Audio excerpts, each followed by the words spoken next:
Bonjour chers parents de mes yeux célestes, j'espère que vous allez bien et qu'à la maison aussi mes yeux célestes se portent à merveille.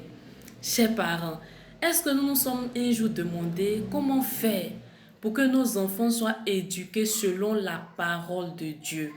Alors je vous montre dans cette vidéo, reste concentré, on y va.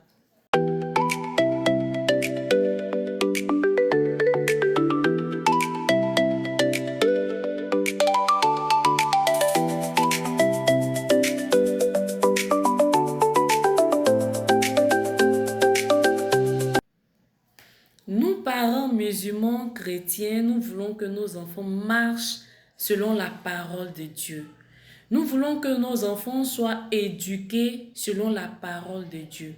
Mais nous devons savoir que lorsque Moïse est allé chercher les commandements de Dieu, Dieu lui a dit, l'Éternel lui a dit, va, dis aux enfants d'Israël qu'ils retiennent ma parole, qu'ils la mettent en pratique, qu'ils enseignent à leurs fils et aux fils de leurs fils. Dis-moi, les parents de mes yeux célestes, nous allons essayer d'analyser un peu ce passage. D'abord, garder la parole de Dieu. Ça concernait les parents. Ça concernait les premières personnes qui ont reçu la parole de Dieu. Ces premières personnes qui sont les parents devaient garder la parole de Dieu et les mettre en pratique. Ensuite, enseigner aux enfants. Donc, pour éduquer nos enfants selon la parole de Dieu, nous, en tant que parents des élus célestes, nous devons d'abord retenir cette parole dans notre cœur, mettre cette parole en pratique et ensuite enseigner à nos enfants. Lorsque tu es chrétien, tu es musulman et que tu connais la parole du Seigneur, si tu ne la mets pas en pratique, si tu ne t'exerces pas selon cette parole, qu'est-ce que tu diras à ton enfant? Si nous, en tant que parents des élus célestes, nous négligeons la parole de Dieu, cette parole qui doit nous permettre de canaliser nos enfants, de les mettre sur la voie de notre Dieu, si nous négligeons cette parole, alors comment nous pouvons parler à nos enfants? Comment nous pouvons éduquer nos enfants? Donc, éduquer son enfant selon la parole de Dieu doit commencer par nous. Nous devons être des exemples. Nos enfants doivent nous regarder et sans qu'on ne les parle, ils doivent être enseignés. Chers parents de mes élus célestes, il y a plusieurs types de foi. Nous devons savoir qu'il y a plusieurs types de foi chez les enfants et chez les adolescents. Vous savez, Rob Patson, c'est un écrivain, c'est un conférencier. Il a dit que nous avons 4 types de foi. Il y a la foi par expérience. Ce sont les enfants qui naissent déjà dans une famille chrétienne ou musulmane, qui voient leurs parents pratiquer la parole de Dieu. Ce sont ces enfants-là qui peut-être sont à la maison et qui ont mal à la tête. Ils vont courir pour aller chez maman. Maman, ma tête me fait mal, prie pour moi.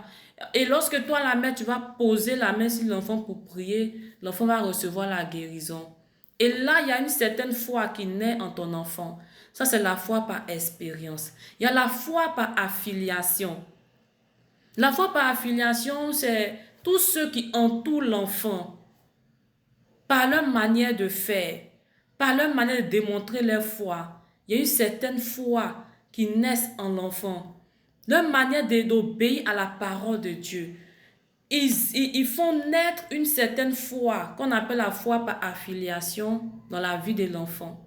Mais quand l'enfant devient adolescent, il y a une certaine foi qui se manifeste, qui est la foi en recherche. Et c'est dans cette période, il y a beaucoup de perturbations.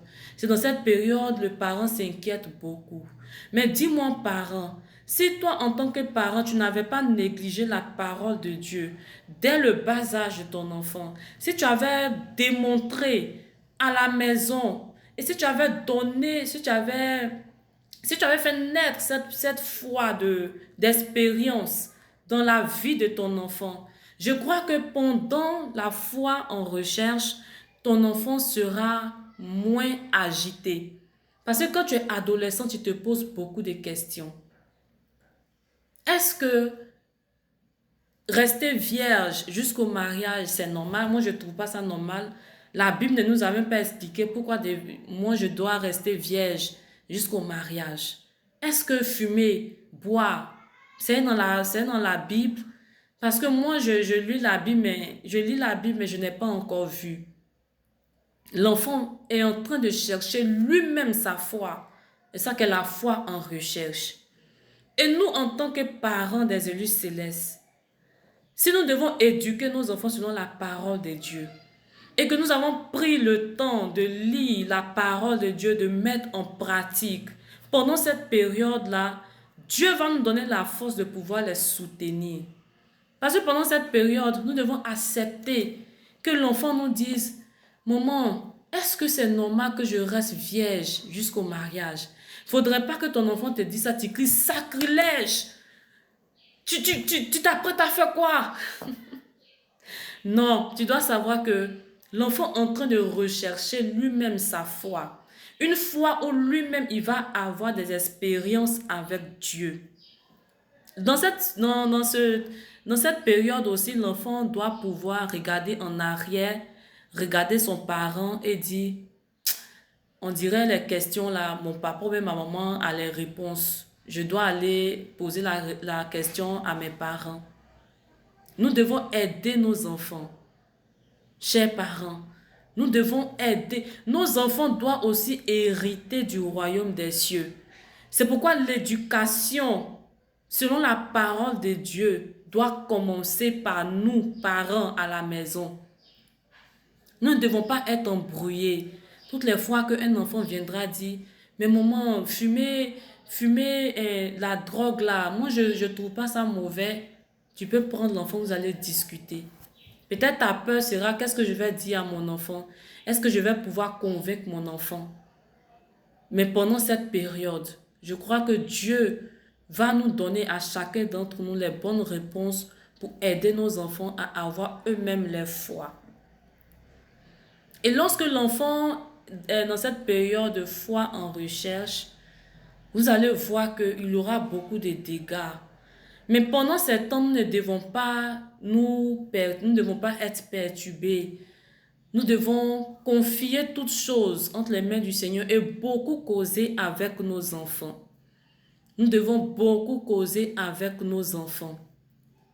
Après cette phase, nous allons voir maintenant la foi personnelle. La foi personnelle, c'est cette foi-là que l'adolescent traverse, une foi en recherche et maintenant à cette confiance en Dieu, des choses qu'il a expérimentées. Chers parents, on ne sait pas à quel âge l'enfant sera dans la foi en recherche. Parce que c'est une période qui perturbe beaucoup. On ne sait pas dans quelle période, dans quel âge ton enfant aura lorsqu'il sera dans la phase de foi en recherche. Ça peut être 18 ans, 20 ans, ça peut être 16 ans, 15 ans.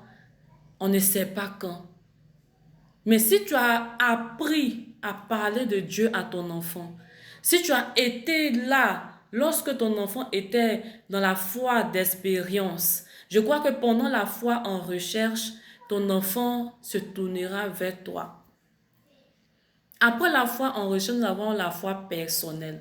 Là, l'enfant a traversé l'état de perturbation et l'enfant maintenant est solide. Chers parents de mes élus célestes, tous ces temps de foi, l'enfant doit traverser avec toi. Mais pour traverser avec toi, toi-même en tant que parent, tu dois être l'exemple. L'éducation selon la parole de Dieu. Pour ton enfant, commence par toi, chers parents. Sois l'exemple. Shalom.